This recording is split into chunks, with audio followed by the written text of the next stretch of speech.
Today on Land Beat, we're going to be talking about creating bedding in a maple-heavy forest in northeastern United States.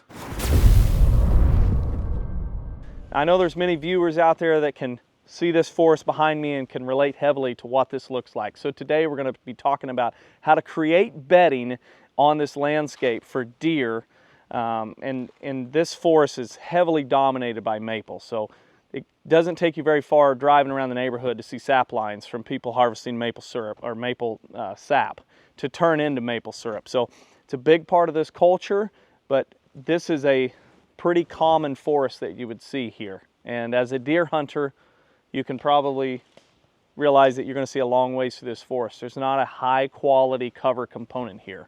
And we're going to shift over to some of the timber management that has been occurring here to create quality bedding in a forest that looks like this.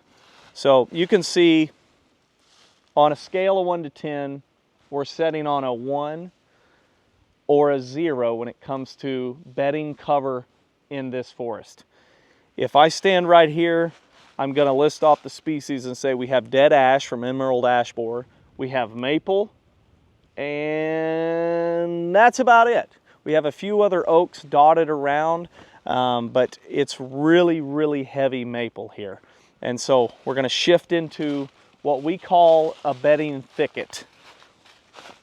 You can see behind me, it will start getting a lot more sunlight. Even right here, you can see the sun coming in, especially when we get leaves on the trees. This is going to have a lot more sunlight here.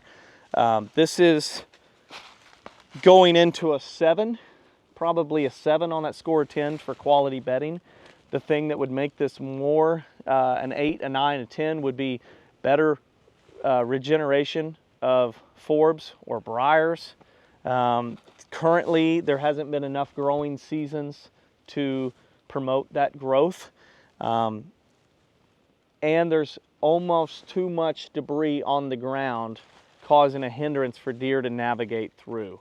So this is reducing the canopy, bringing it down, and trying to make sure we do that which doesn't clutter up the whole understory and create a brush pile. So there's kind of a method to the madness when we talk about creating bedding thickets.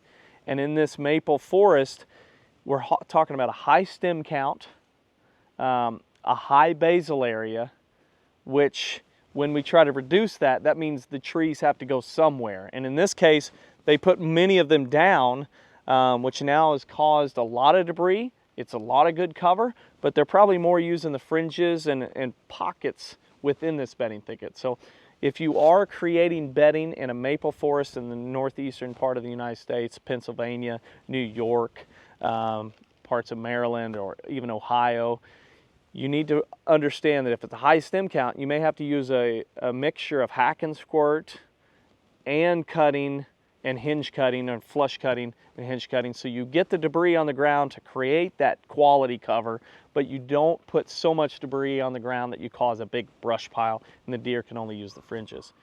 Either way, getting debris on the ground is going to cause a higher score on a scale of 1 to 10 than not doing anything at all, which is what many landowners are doing. So just putting debris on the ground is great, but if you can do it in a really calculated process, you can have high quality bedding that is very beneficial throughout that whole acre or 2 acres that you cut in. So creating quality bedding in a timbered forest, even in a maple heavy forest, is a huge part in creating daylight activity on your farm for mature bucks.